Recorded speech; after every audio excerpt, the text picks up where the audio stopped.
Welcome to the podcast that will teach you how to successfully invest in and build steady streams of passive income from the highly lucrative niche of mobile home park investing. Veteran real estate investors Kevin Bupp and Charles Dehart from Mobile Home Park Academy will personally share with you the valuable lessons they've learned along their journey as mobile home park investors, so that you too can learn how to build massive cash flow and huge profits from this extremely lucrative niche. So without further ado, let's welcome your hosts for today's show, Kevin Bupp and Charles Dehart. All right, guys, today Charles and I are going to go through some of the most common objections and concerns that we hear from mobile home park owners, and we're going to kind of walk through how we work to overcome them. And just so you guys know, there really isn't necessarily a silver bullet for every situation. There's going to be many times where you just won't win, right? But our goal here today is to really arm you with the knowledge to hopefully give you a better chance of winning that deal. And at the end of the day, I need each one of you guys to really start thinking of yourself as a problem solver. And just know that if the seller actually took the time to call you in response to, assuming being your direct mail inquiry that you sent out, this seller has some motivation to sell, and it's your job to uncover just how motivated they really are. Otherwise, they wouldn't have taken the time out of their day to pick up the phone to call you. And again, there's multiple different levels of motivation here, but I can promise you that they wouldn't have taken the time out of their day to call you if they didn't have some level of motivation, and it's your job to uncover what it is. And so, Charles, what I'd like to do maybe is we've got 10 here that we're going to run through. These are the top 10 objections or concerns that we hear from sellers. And so we're just going to run through them one by one and give our own personal feedback. And I know both of us have been on that side of the table, and we've had conversations with sellers, hundreds of conversations with sellers, and we've gone through these top 10 objections or, concerns that sellers have had. And so let's just start with number one here, which it's probably these are probably almost in the level of priority of how often they happen. And this first one here is taxes, more so capital gains, the hit that the seller is going to see because they've owned the property for a long time. They've fully depreciated the asset, and they're really concerned about the tax implications that are going to come from the sale of that property. And so maybe, Charles, what we can do is I'll kind of give my feedback on it, and then you can give yours as well. And does that sound like a good plan for you? Yeah, that works. Okay. I tell you that when this comes up, and it comes up quite often, I typically always start out by asking a few more probing questions with the seller. For example, like, have they actually spoken with their CPA? Do they have a CPA, and have they spoken with their CPA or tax advisor yet as to this concern? And if so, what suggestions has that tax advisor given them? Also, you probably want to find out if what they intend to do after this property is sold. Find out what their future plans are. For example, are they intending on buying another investment property? That's good information to know. If so, then maybe they don't even know what a 1031 exchange is. They might want to explore 1031ing the sale of this park into another property, thus completely eliminating the capital gains exposure that they're going to have. So don't assume that sellers are going to know things like a 1031. You got to dig a little deeper, have a conversation with them, and find out what their future plans are after they sell this park. Additionally, Charles, I say that this is kind of a perfect segue when you're having this conversation with an owner to drop the seeds of seller financing, right? The benefits behind seller financing. And I kind of think of it as like an open door invite to give them more details on the benefits on how seller financing can help them mitigate some of their concerns, of the tax burden and tax implications that they have, as well as providing them with somewhat of an ongoing income stream, right? Because they're going to continue receiving monthly payments in the form of mortgage payments or note payments. So what are your thoughts? So that's typically, I try to explore and dive a little deeper into what exactly they've done thus far. So they have concerns about capital gains, but how much have they really dug into it? Have they talked to their tax advisor? Also, I bring up some of the topics of seller financing and the benefits behind it. How about yourself? How would you handle that situation? Yeah, I think it's important, if this is a concern, obviously that it's important to understand all the elements too of the concern. So you want to understand the tax picture, like what exactly is the tax exposure, and then what are their investment goals in the future? That's kind of you need to be able to build that picture because it's different for everyone. Yeah. A lot of the sellers that we work with, they don't have any interest in buying another investment property, but other sellers do. We work with both, and it's a different strategy for each one. So you just have to understand that. And I will say that usually when this objection comes up, it adds time to the negotiation because at that point, you definitely, you don't want to press too hard with this one because you definitely want to allow the seller to start bringing in that tax consultant and things of that nature. Because, if it was me and someone was pressing me really hard, I'd probably just stop doing business with that person in that situation. If I needed to figure out a tax situation and I was getting pressed really hard to go under contract, then at that point I would probably just start adding more and more time to it. So if you can take the role of, let's figure this out together, and then you can be there to add suggestions, obviously utilize your own tax consultant to maybe help come up with some of those suggestions, then it puts you in a really nice position as sort of helping the situation, and it helps you get a little bit closer. I'd also say it's also important to understand that, and again, I'm not a tax professional or anything, but we all know that taxes sort of reset when a seller, let's say a seller passes away, then the basis resets for their next of kin. So that's also an important part of it too, in the possibly estate planning and stuff like that as well. Is maybe the seller financing, maybe that basis resets if the seller was to pass away during carrying that note, and that might be a part of the estate planning as well for them. And there's just multiple things that come up, and it's your role to kind of be a consultant in there and just sort of just add suggestions and try to help them get around this concern and move closer to that contract. Yeah, and don't make the assumption that they know who they need to be calling, right? And don't make the assumption that they actually have a CPA that they work with. I'm sure someone probably does their taxes, but is that the right person to actually answer these types of questions for them? Don't make the assumption that they know they need to probably speak with an estate planning attorney, right? You have to, again, be that problem solver. In addition to that, Charles, I'd say that there's other options as well. And I'm not going to go into detail here, go in the weeds, but for example, like the 721 exchange, depending on the structure of your business, there's other alternatives out there for them to either mitigate or address the capital gains concerns or issues that they might run into when they sell the property. Again, a 721 exchange, and then also one that we've come across more recently that we're not really qualified to speak to here today. You guys need to dig a little bit deeper yourself and do some of your own research, but the deferred sales trust. There's options out there, and you need to be able to be the solution provider to these sellers. So with that, Charles, anything else you'd like to add here with the number one objection?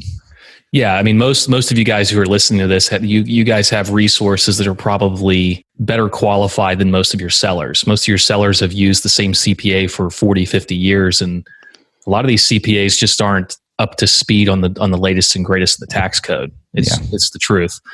So if you have those resources that are a better fit, open up those resources for your seller. Let them consult with your tax professionals and ask questions and get suggestions and things like that. It's definitely a good thing to do. Yeah, I'll give you an example. We actually have a seller right now that, this deferred sales trust might be a great fit for them. And so I'm actually in the process of arranging a phone call. I'm not going to be on that phone call, but I'm going to make an introduction to our deferred sales trust expert and get them on the phone with this property seller. So the seller can essentially give them the exact situation, give them the overview of their situation, and let this expert, that literally what he does day in and day out is he puts people into this deferred sales trust tool and let them figure out if it's a good strategy. Like pair these sellers up with the experts they need to be talking with, right? Be that resource. Charles, with that, are you ready to move on to number two? Yeah, let's do it. Okay, I know this is a big one. These are kind of in like priority order of how often they come up and how important it is for these sellers to have a solution to these seemingly pretty big problems or challenges that they might face if they sell. This one is the income. What if they lose their income when they sell? Like, right? A lot of these sellers have been running this property, like they've been involved in the day-to-day operations, and it's been their sole source of income for many years. And a lot of them, it's their retirement plan. It's the retirement plan they put in place for themselves, and they really haven't spent a lot of time thinking through what the heck they do if this property should go away or if they should sell it. And a lot of them kind of feel stuck between a rock and a hard place because they might be getting up in age or getting tired. Maybe they're just ready to kind of move on and maybe spend more time in their RV and travel the country, whatever it might be. But they feel that they don't have many options. They haven't really thought through and planned accordingly to have options should they sell this property, how they can get away from it but still maintain an income source. And so me personally, Charles, I say this kind of goes hand in hand with this the first objection that we talked about, the opportunity to bring up seller financing and all the benefits that a seller can realize by going this route. And to give an example of this, they'll maintain an income stream with monthly note payments. They'll even ultimately make more money on the sale due to the additional interest income that would be generated, versus just selling for all out cash. And again, it might be a perfect time to maybe share the benefits of like the deferred sales trust with them, or discuss the option of a 1031 exchange into maybe a more passive investment. I know a lot of these sellers, they're selling to kind of release the burden of the property, but they still need the income. And so in their mind, they don't think that the best solution would be to buy another property, right? Because in their mind, that's another burden that they have to contend with. But, maybe you can drop them to seed about the other alternatives out there, like, triple net CVS or Walgreens investment. I mean, there probably isn't a more mailbox money investment than that type of triple net investment. And so just, again, being the solution, giving ideas, and really helping craft the solution for these sellers is the way I approach it. So how about yourself, Charles? Yeah, you'll find that your sellers will run the wide gamut of sophistication. We've had sellers who inherited this park, have no business experience, all the way up to, we dealt with an owner on one property who was the largest developer in the entire state that he was in. So it runs the full gamut. And the income question is usually more for the unsophisticated owners, the ones who they haven't thought through a lot of their options of what they might do when they sell. Seller financing is really a great solution. We've found that, it's not for everyone, but the people that we've done business with on a seller finance, they've absolutely loved it, because it's given them the time to figure out what they're going to do with that principal once we refinance. It's given them that monthly income, and it's mailbox money for them. Yeah. And it's largely, I'm not going to say risk-free, but it's pretty risk-free in the sense that the collateral is an asset they've owned and operated for decades. So if they had to take it back, they already understand the asset. So, it's not for ones who kind of fit that mold, it's not a difficult thing to wrap their mind around is the possibility of seller financing. It's a very safe thing for them to do. Yeah, no, absolutely. And one more thing I'd add there is if it's your first park, then you don't have a track record yet, but this is where you really need to start building up your track record, or I guess your testimonials. And so, once you've done a deal, we have many seller finance deals, Charles, but at that point, we've got testimonials that we can use. And so one of the big factors of a seller making the decision to seller finance, even if they feel like it might be the best option for them, is the trust that they have with you, right? You're going to be the operator. You're going to be the person that they're putting their future destiny kind of in your hands. They're relying on this income to come in on a monthly basis. In addition to that, they're relying on you to actually responsibly take care of this asset and run it properly.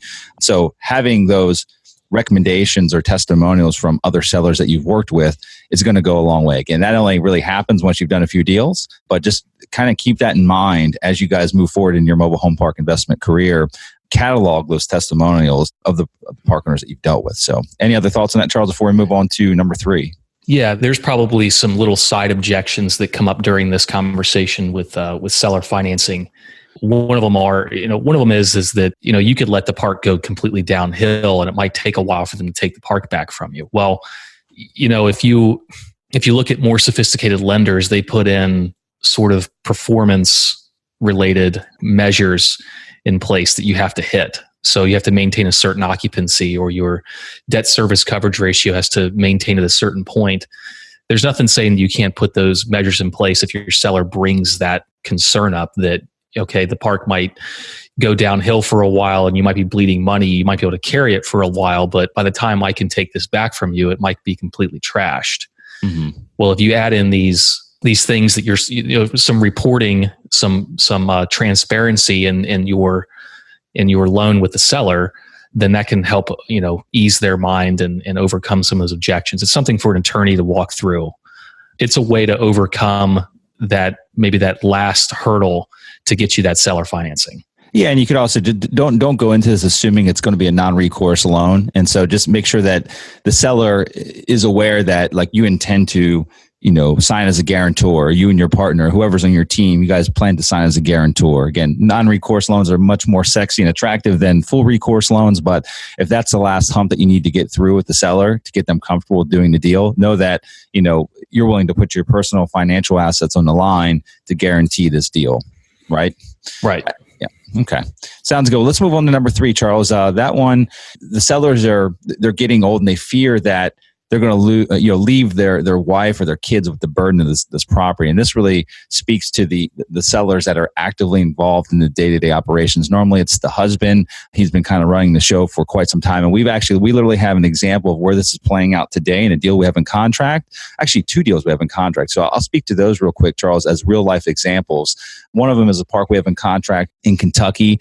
The seller, I think he's in his mid-60s. He's been running this park he built this park and he's been running this park, him and his son, for the past, 25 years, maybe even slightly longer than that, probably going on 30 years. Mm-hmm. And his wife is in great health. He's in great health, but he knows that this would be an absolute huge burden on his wife. And he doesn't feel confident in his son's ability to take this thing over by himself should he have a health, issue come up, or should old age kind of take its toll, sooner than later. And so he's kind of preparing in a proactive manner while he's still healthy. He's thinking about the what ifs in life, which, it happens. And so he's proactively selling this property. He's not overly motivated, doesn't have to, but he's doing it with the thought of his wife having to take this over and how that would negatively affect her life should he pass. And in addition to that, there's another example of a park we have in contract as well. It actually just happens to be in Kentucky also.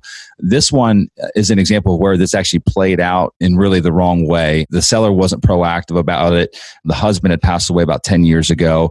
He was the person that ran the park on a daily basis.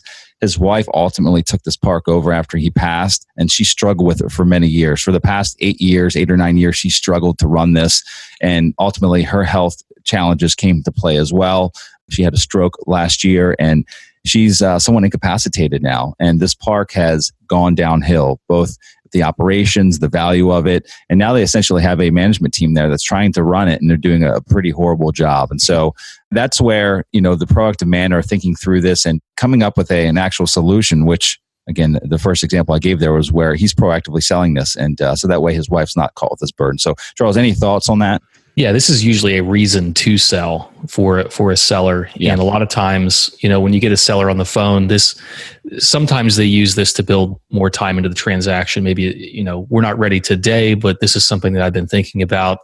It could be something you put into their heads as well, is if anything, were to occur, who would take this park over? Maybe you approach that lightly, but it is a concern for a lot of sellers, especially the ones who live locally to the park and who run it like more of a family business. Mm-hmm. Is, where does that property fit into, this family's legacy? Where does it go from here? Does it pass on to the kids? Are the kids capable of running it? Does it go to the wife? I mean, it's definitely something that pops up quite often with family operators. And it's something that, you need to start pulling that information out, because those sellers are always people you want to keep in constant contact with, a couple of times a year, because it could just take one little thing and then all of a sudden they're ready to fire sell it, Yeah. Okay, fantastic. Let's move on to number 4 here. And this one is, the seller or the operator of the property, they're tied into community, they're very involved in the community. And a park that we just backed out of actually was a very similar example to this, where the guy owned 2 parks in town, and literally we joke that he was the mayor of that town. He really wasn't, but he owned multiple businesses. His family was tied to this community. And so you find that quite often with sellers, especially in smaller communities where they're very tied in and involved in their community. And what they don't want to happen is, this park has become their identity over the years, and they don't want to be viewed by the community or the rest of their peers as a sellout who came and they sold to a big company or to an absentee owner that might have come in and start letting this park go downhill. Right? Again, it's become their identity. It's who they are. It's how the community knows that person. So Charles, I've got my thoughts on this, but I'll let you go first on this one. How do you handle that concern that a seller might have? Yeah, I think that you have to. The problem isn't the fact that they sold. If you've ever grown up in a small town and seen someone who was a beacon in the community sell a business that everyone was, a customer of, and it's not the problem that they sold the business. It's what happened next, what that new business owner may have done, may have changed, that creates the problem where that person becomes alienated in their community. So in this case, if you come across a seller like this, it's always good to kind of lay out your business model to a certain degree so they can have some comfort. They're with how you're going to treat the residents and treat the people in the community, because they still have to live there. If that's the type of person that you're working with, and they've got a good name in their community, this is obviously something that everyone knows they own, then if you're going to take over that property, you could damage their reputation if things don't go somewhat smoothly through that process. So that is a concern for a lot of these sellers. They usually won't bring it up, but if you have that type of seller, sometimes it's good to walk through your operational plans and your philosophy on management. Yeah, no, absolutely. And I think, if this is your first park, then this recommendation I'm about to give doesn't really help. But if this is your second, third, or fourth park, or maybe you're partnering with somebody that is a experienced park operator, this is where, a solid track record will really help you overcome the seller's fears. And testimonials are great here. I know that we kind of have I don't know what you want to call it. Call it a credibility book, but we have some letters that we've kind of gathered and testimonials from sellers that we've worked with where we're still in their communities today. And we use those to essentially say, hey, Mr. Seller, I understand your concerns here, but just know that we've done this multiple times. Here's the plan that we've laid out. Just like Charles had mentioned, kind of give them the lay of the land of how you're going to execute on the plan and how you intend to run this community moving forward, and build that trust with them, build that confidence in them that you're not just going to take this thing over and let it go downhill. So don't really have anything else to add to it than that, Charles. Yeah.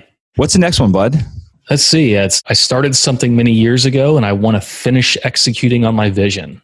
So these are for your mom and pop developers, your guys that have developed the park. They may have gotten it 90% done. I grew up in a family business of home building, and we would normally, it was a kind of a family joke that we would get the house pretty much 95% of the way done, and then it would take years to get the other 5% done. So that tends to happen with a lot of these guys that build these parks. It might be developing extra pads. It might be, some infrastructure improvements they've been wanting to make.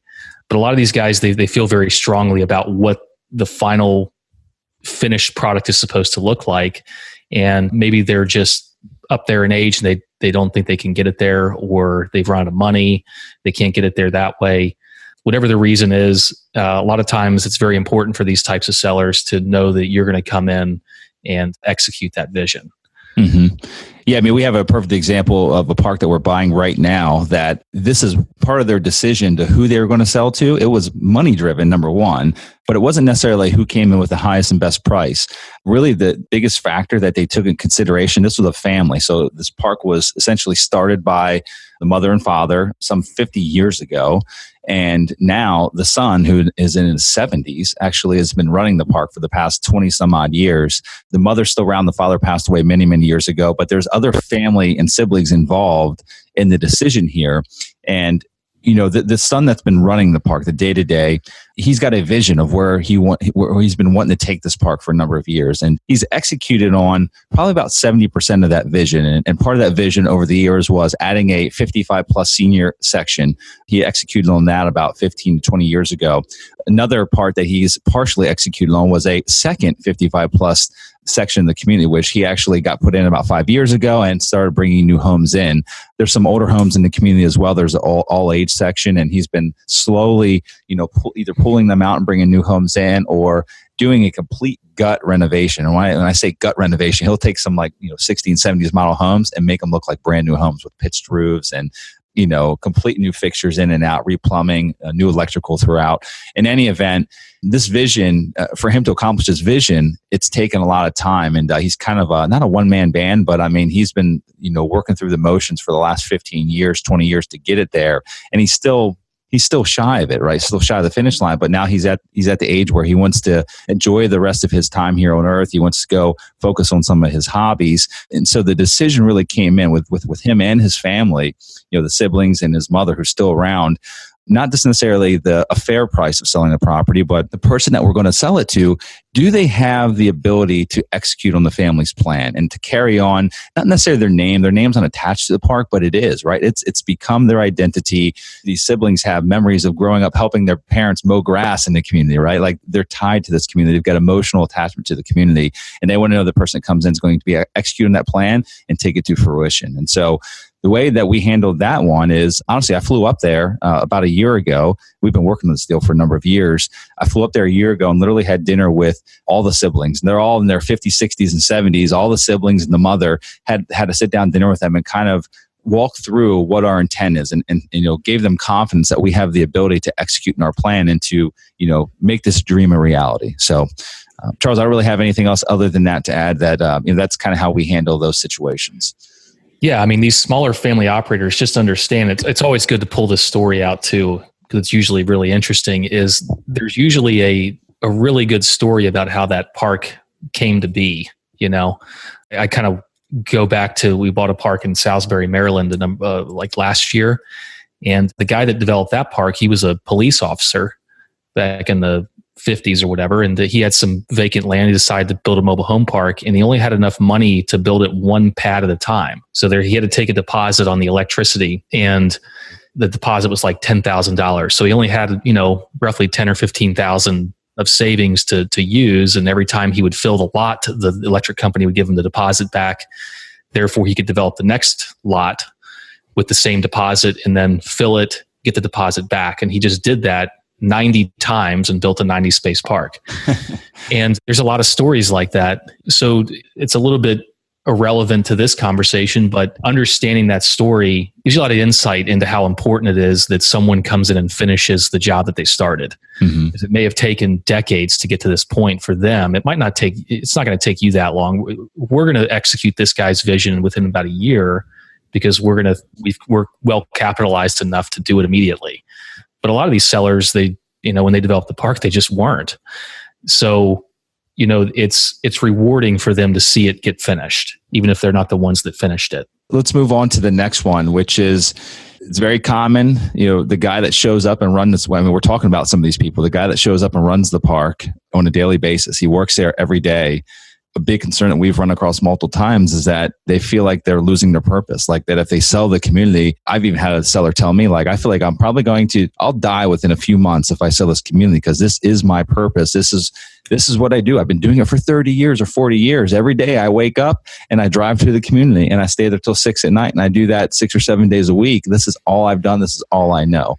Charles, how do we handle those? That is probably one of the most difficult objections that we come across. And we've only come across it maybe a couple of times. We've had a student come across it. I can tell you what our students kind of moving in the direction of going under contract, and the way he approached it was to allow that seller to remain sort of on his board of advisors for the park. Now, the park was well run and for him made sense, but a lot of these times, maybe this might be the case for a seller who owns a park that's a little bit run down and ratty. You might not want that person on your board of advisors. So this is a tough one. It's one of those, maybe try to draw out some other interests that seller might have that now he has an opportunity to go pursue those now. It's just a tough one. It really is. But it is one that will come up one of the 100 times. And usually, sometimes it's unspoken, but a lot of times it is very spoken. So yeah, and that's tricky. Doing the unpaid consultant thing or having that person on the board of advisors of your company, that could pose a challenge. I mean, more than likely, I'd say, even if it's run correctly, more than likely you're going to have opposing views on what should be done. Yeah. The seller is always going to feel like his way is the best. Hey, I know this park better than anyone. I've been running it for 40 years, or I developed it, right? I mean, that's the stance they're probably going to take. And so any changes that you make, good or bad, they're going to verbalize concerns about. And so yeah. I could see that being a very challenging relationship. And so it's one that you'll have to think through of whether or not you want to present that as a potential solution, right? Because you're essentially in bed with that person for quite some time after, and it might not go as planned. So this might be the kind of seller that you just keep in contact with the family. And then, when that day unfortunately comes, when they do pass away, that's the time in which you sort of step in. So maybe that's the plan ultimately with the seller. Maybe that's something to talk about, is that, okay, well, I understand that there's no reason for you to sell while you're still alive and you're able to do this, but, can we work out some type of arrangement to where, when you do pass away, if you don't want this to go to your kids, or if your kids don't want it, then that might be an appropriate time for me to step in. And that's a service for that seller as well, is that now they've handled what, they don't have to worry about it anymore, that they can run it until they're done running it, or they've passed away and it's already handled what's going to happen with it. And their family doesn't have to be burdened with that while they're still, going through everything else. Yeah. One other thing you could do, I guess, if you were going to consider the unpaid consultant approach, is just be very clear and concise with your, with what your intentions are with the community, right? I mean, sit down with them and make sure that you set the expectations of, here's what we intend to do over the next year or 24 months or 36 months, and put it out there. Say, hey, you might not agree with some of the things that we're going to do. I hope that you'll kind of see the reasons behind our intentions behind the community. It's only to make it better. And just know that we might disagree, and that's going to happen. And just make sure that you set the baseline of what both of you might expect in this relationship moving forward. Complete honesty and transparency on the front side, a lot of times will solve some of these future challenges, because you could always revert back and be like, hey, Mr. Seller, remember we had this discussion last year. I told you we were going to be doing this. I know you might not agree with it, but we feel this is the best course of action to take with this, part of our turnaround plan, and just leave it at that, because you've already set the expectations ahead of time. Yeah. I mean, it kind of go back to what you said at the beginning of this entire presentation here, is that, they called you for a reason. So if you're hearing this, they contacted you for a reason. And even though that you're hearing this, it might be just worthwhile to ask them what their ideal situation is, because obviously they've got it in their head. They're thinking about the potential of selling, or of working out some type of arrangement, solving some type of problem, or they wouldn't have called you. Yeah. So this might be the time to throw it back into their court and just ask them point blank, is what is your ideal situation? How can I help you, achieve whatever it is you're trying to achieve? So again, if someone's calling you off of a letter, or, you've done anything else to outreach to sellers, and they've reached back out to you, and you hear this type of thing, there is some way that you can solve some type of problem for them. And you might as well just ask it and get it out of them. Mm-hmm. Okay, well, good deal. Let's move to number 7. Charles, number 7 here is probably a little bit higher priority than we have here. It's a higher priority than number 7, so this might be the wrong place in this list. But either way, We're going to go through it. That's a skewed reality of the value of the park-owned homes. Actually, this is probably in the top 2 or 3 if you really think about it. It's quite often that you guys you're going to run across parks that have either a few or a lot of park-owned homes, and more common than not, you're going to find that the seller has a very, very skewed idea of what the actual value of these homes might be. And Charles, I know that there's a couple different ways to approach this. And what you need to figure out first is, how are they coming up with their value? Like for us, we typically place what we call as a shell value. Like the home itself, we don't capitalize the actual rental income. And so we put a shell value on the home. And so you need to find out from the seller, which approach are they taking? How are they placing value in these homes? Is it from a shell value standpoint, or are they actually capitalizing the actual rental income itself? So you got to figure that one out. How are they arriving at that valuation? Mm-hmm. And Charles, I know you got a lot more thoughts as far as in-depth discovery process with the seller of how to really come to a conclusion of what a real value is, but also how to maybe, get them on the same page as us as far as thinking is concerned. So you want to roll into that? Yeah, I mean, you almost have to understand your seller, and you got to be flexible with this. We like to, wherever possible, get a profit and loss statement for the previous 12 months and a balance sheet, a current balance sheet for the property. It gives us, a pretty good understanding of how they do their accounting. So sometimes you'll see sellers, this is more or less when we're talking about how they book the expenses for a park-owned home. Sometimes you'll see them inflate their balance sheet, basically capitalize any expenses they have with a park-owned home, and then depreciate it over 5 years, or not really 5 years. It should be 27 and a half, I think. But they'll depreciate all of their expenses that way. So they'll book it on their balance sheet, so it doesn't end up on their P&L. So that can, if they're using an income approach, that can inflate the value of their homes. If you're just purely basing it on a cap rate off the P&L and not really looking at the balance sheet. So that's one way. Another way, there's 2 things. They might not actually maintain the homes. That happens more often than you might think. So that might be the first one, that they don't do any maintenance on the homes when they turn over, and they put whoever will take it into that home. That happens more often than we care to see. And then the second thing might be that they do the maintenance themselves, or that they have a family member do the maintenance themselves, and they're not expensing that, or they're not even being charged for it. So that might be another thing that might inflate it if you're using an income approach on those homes. So those are the kind of the pitfalls of the income approach, is that if you had all the expenses and all the revenue on a park-owned home, what you'd find is that if you used an income approach on a 10 cap, that the home really wouldn't be that much more valuable than it would be as a shell value, because they don't really make that much money, especially if they've turned through that year and they've had a large renovation. So I was going to say, let's talk about it from how an appraiser, how a lender is going to look at this thing. Because I mean, that ultimately that's really what it's going to come down to as far as how these things are evaluated is, and maybe you've seen differently, Charles, but I've never seen an appraiser or a bank or a mortgage broker. I know there might be some out there, but I've never seen it, at least in the industry, lenders we've worked with, ever capitalize the actual rental income of these park-owned homes. They've always taken it from a shell value standpoint. Have you seen differently? The only time you'll ever see anything differently than that is going to be a very, very small local bank.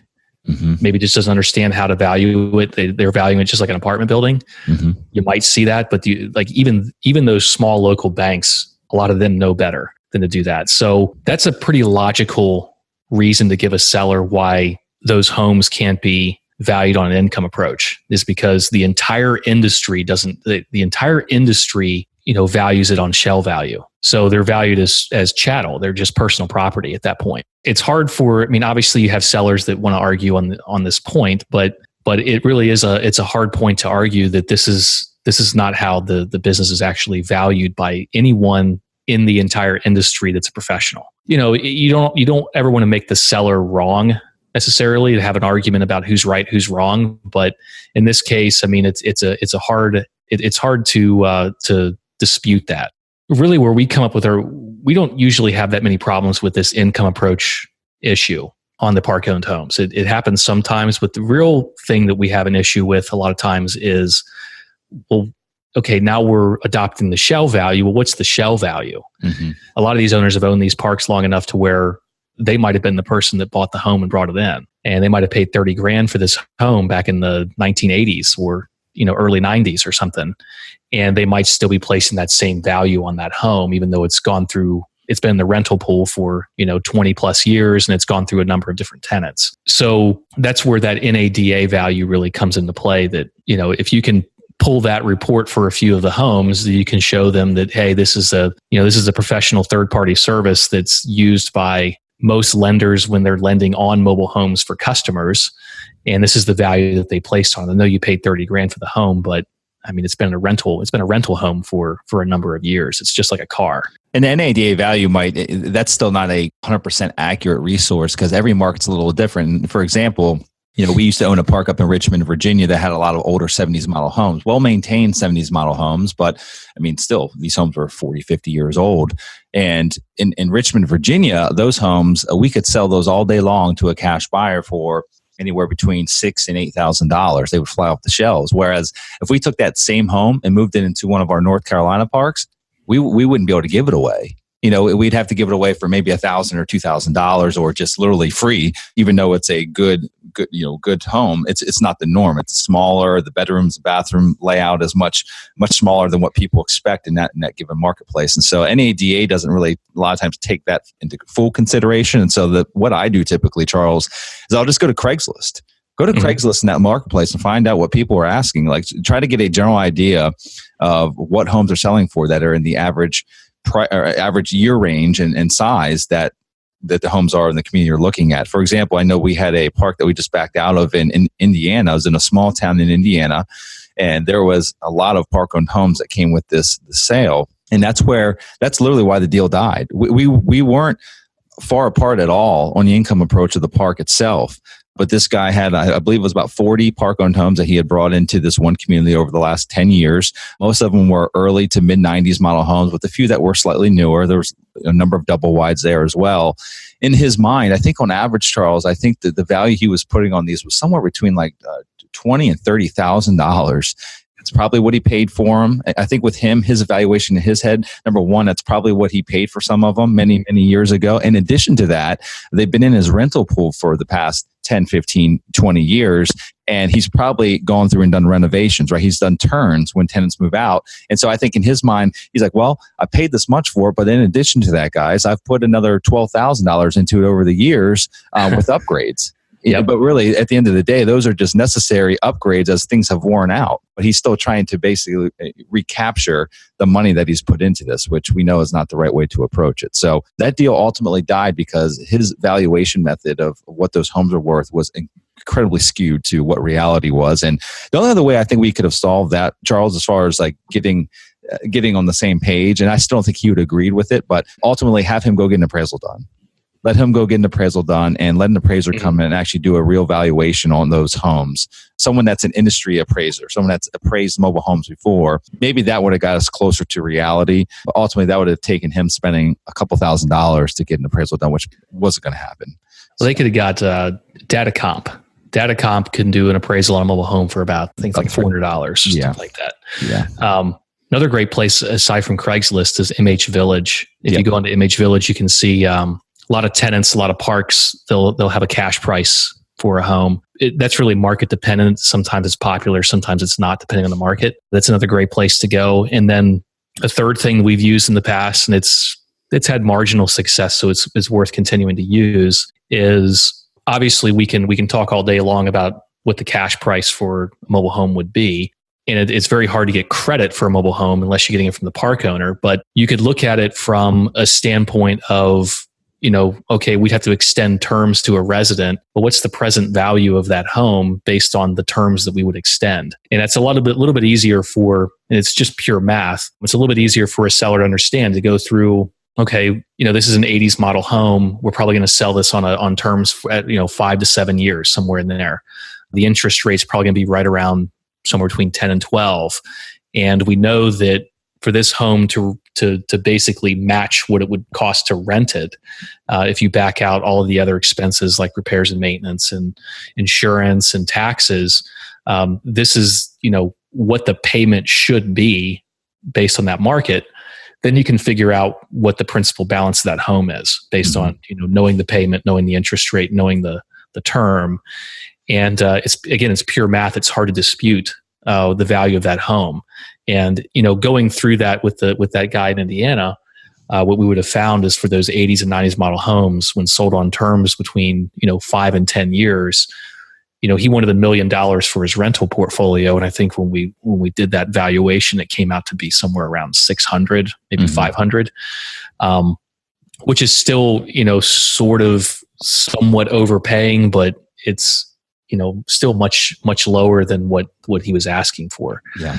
Because you could have never sold those homes on terms at an appropriate length of time. It would have taken most of these tenants 20 years to have paid off the home that he was asking that price for. So, I mean, there's a number of different ways to approach it, but you sort of have to have this ongoing conversation with the seller and try to show them this is we're trying to run a business. It's not, we're not trying to make money on these homes necessarily, but we're also not trying to lose hundreds of thousands of dollars on this either. Yeah.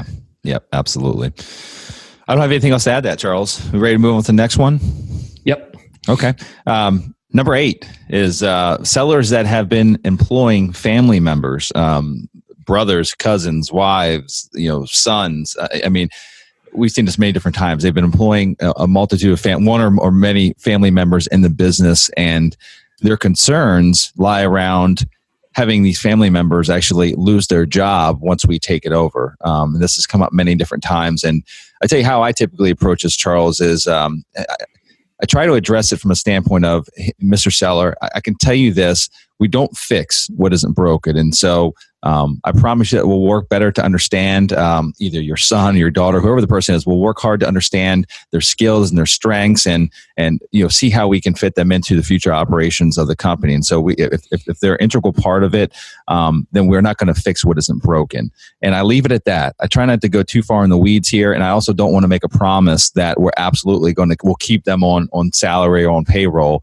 And that's really the truth. I think that's the most truthful way to approach is we really don't know. I mean, they could be a great asset to the community, and we just don't know enough to give a firm answer on whether or not they'll be a good fit moving forward. So, Charles, I don't know if you handle it differently, but that's typically how I'll address that. Yeah, this is, for us in parks that we've bought, this has come up very few times. Most times the family member hasn't been a good fit. And I think that being able to be transparent and give enough lead time if you're going to terminate that employee, not just terminate them and only give them like a day or two of notice or 2 weeks of notice, but give them enough time to actually find something else to do, a couple of months maybe. We can usually figure that out pretty quickly. About If you consider our due diligence is 3 months long, maybe the time period from which we go under contract to actually purchase the park, usually within the first 15 to 20 days, we know whether or not we're going to retain that employee.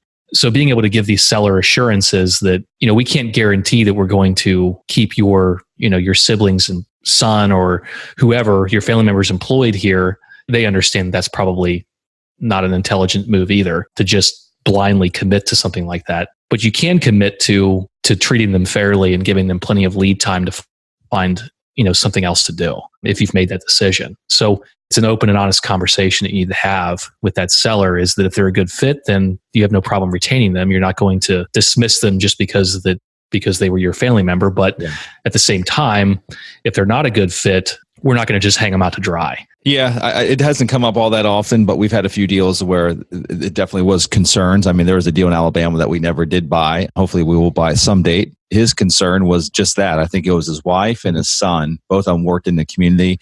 Wife was an office manager. Son did a lot of the handiwork in the park, and it kept them employed. It gave them something to do, and he literally didn't know what they would do should they not continue working in the business. And I think in that situation was slightly different. He knew that they probably wouldn't want to work in the business if a new owner took it over, and so he wasn't really asking us to keep them on board. He just didn't know what else they would, because they've been doing it for the last 20 years. He didn't know what other options they might have in the workforce based on the fact that that's all they've done. This is all they know. And so that was his concern. And we never did buy that park. Hopefully one day we will, but it was the reason why he wasn't ready to sell right now. Let's move on to number 9. This is a very common one. Many of these parks that you guys are going to look at are going to have, they're going to be a value add component to them. Maybe it's empty lots, maybe it's rental increases, maybe it's just a turnaround on the operations as far as like lowering expenses and making the park run more efficiently.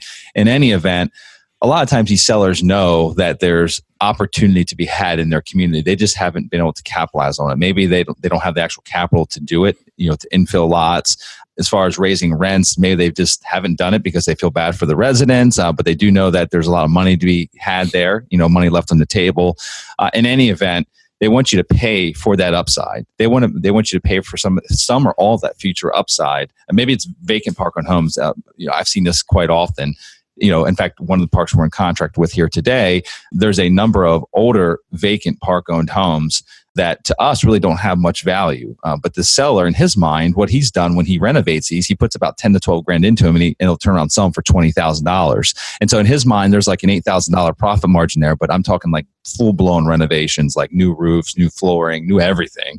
There's a lot of work involved there in capitalizing on that $8,000 of profit that he thinks is in this deal. To us, the actual time and effort and the lost opportunity of having to do that, it's actually pretty much like a break even to us. So we don't put a lot of value on those shell, vacant park-owned homes that are sitting there, but he does. And so Charles, you want to talk to this a little bit of how we typically handle this conversation about the seller wanting us to pay for some or all of this upside. When we start getting close with a seller, this is something that happens pretty early on for you and I when we deal with sellers, is that what we like to do is we like to look at what the park is valued today. And then we would normally set our sights on what it's valued in about 12 to 18 months, like what we can accomplish over the course of 12 to 18 months if we're doing our jobs, and what that value could be, and then maybe what the value could be ongoing after that, maybe 3 or 4 years down the road with some infill or something like that. And there's usually 4 categories of a turnaround. There's, obviously the rent raise. So you're focusing on very easy upside there with the rent raise. Then you've got operational turnaround, which is, the seller's got a bunch of expenses that don't make a whole lot of sense. You're basically just changing the business model. So you're not even going to experience those expenses when you take over. Those are obviously the 2 easiest. Is sending a letter out solves the rent raise. And then the operational turnaround is, you're just putting a new business model in place, and those expenses are usually going to be normalized at that point. Mm-hmm. And then you've got obviously infilling vacant homes. That's a little bit easier than infilling vacant lots. So when you look at, am I going to pay for upside? You usually prioritize it that way. Is it a rent raise? Is it an operational? Are we talking about just normalizing expenses? Because those are 2 very easy things to do. You can probably pay a little bit for that upside, but if you're talking about filling vacant homes, well, it depends on how challenging that renovation is going to be to get that home up to market and to get it get it actually in a position to sell.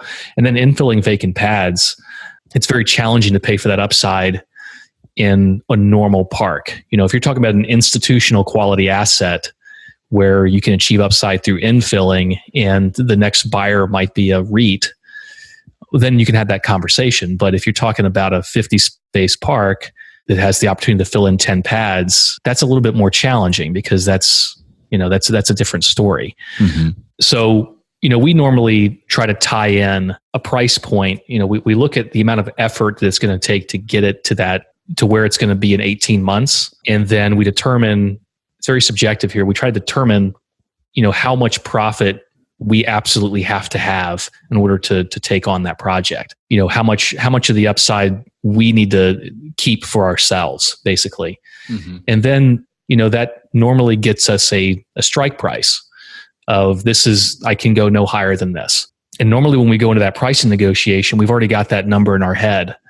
And what I can tell you is it depends, per park, what that number is, how much we're willing to pay for that upside. Usually it's a conversation to have is, how high of a quality of a park is this? Is this a REIT quality park? Or are we talking about a normal 50 to 100 space park that someone like us would be the next buyer on this deal? A lot of those factors come into play, but the short answer is we do pay for upside in a lot of these deals. An example to give, Charles, of like of one of the parks that we own today is a park up in Akron, New York. It really is an institutional quality park. It's perfect condition, nearly 100% occupied, all tenant-owned homes.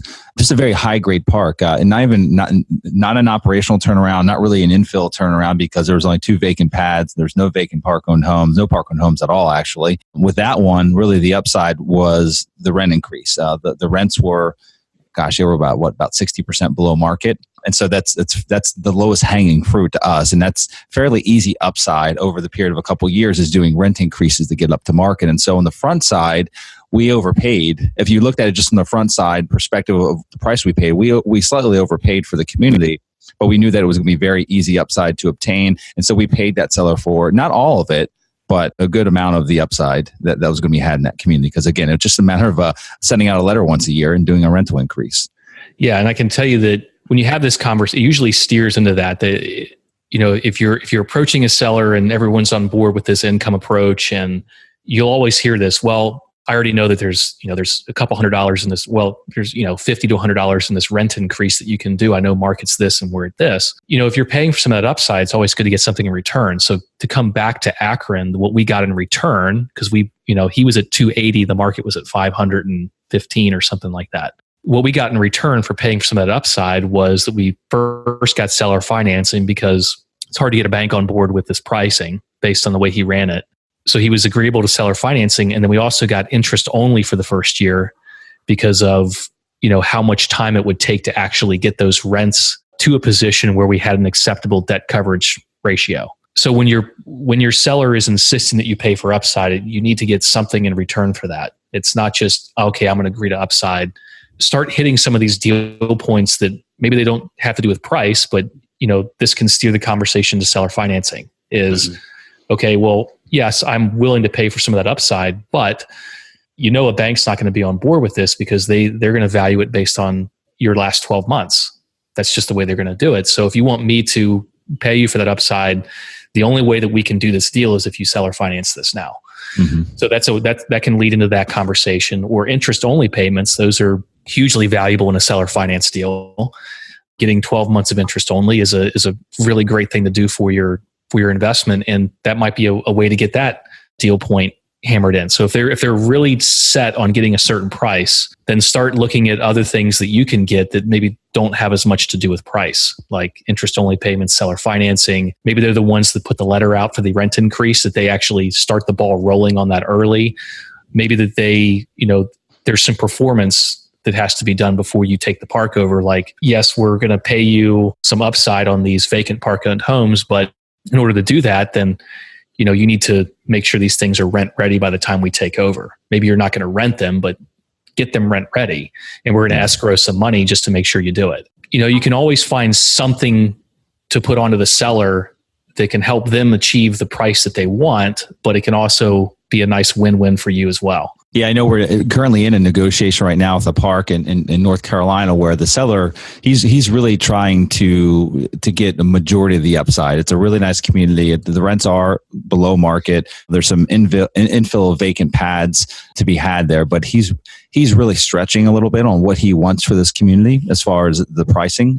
He wants right at about $2.4 million. The park today ultimately is worth probably 2 to 2.1 with the current rents where they are and just based on the current operations and how things sit. And so what we're attempting to do, we can't necessarily get to his 2.4 number, but we can get fairly close. We can get within about $100,000 of his 2.4 number with a premise that he'll actually put a rent increase in place, an initial rent bump in place once our money goes hard. So that's what we're pushing back at right now.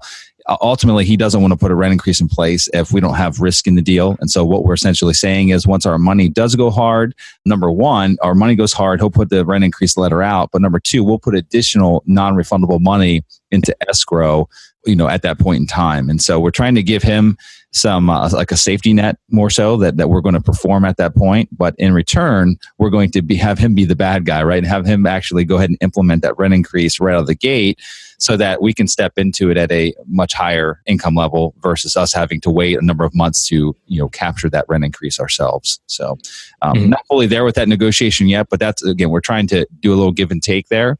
Ultimately, we'll see where that one ends up. So Charles, anything else to add to number 9 here? Nope. I think we covered that one. All right. Last and final, number 10. Again, this one might be a little bit higher up on the priority level, but your price is too low. And so you've obviously gotten some basic information from a seller regarding the lot rents or the rents of the park, maybe the NOI, maybe he's giving you a P&L statement. And you've had enough information to where you feel you can comfortably come up with a value of what you might be willing to pay for that community. And that's without knowing what his number is. A lot of sellers they know the basics of negotiation. You never want to be the first one to throw out a number. And so a lot of times it's very difficult for a seller to actually give you their number, what they're looking to sell the park for.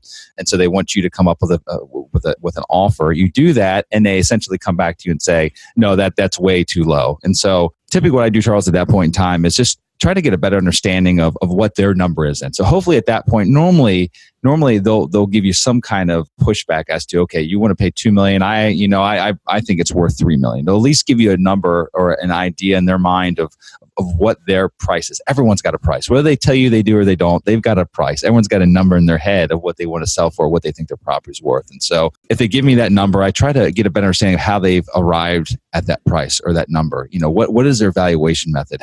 Some of them don't have one. They just literally just throw something out. They pull up a number out of the sky and say, I want $5 million. Why is that? Because that's what I want, right?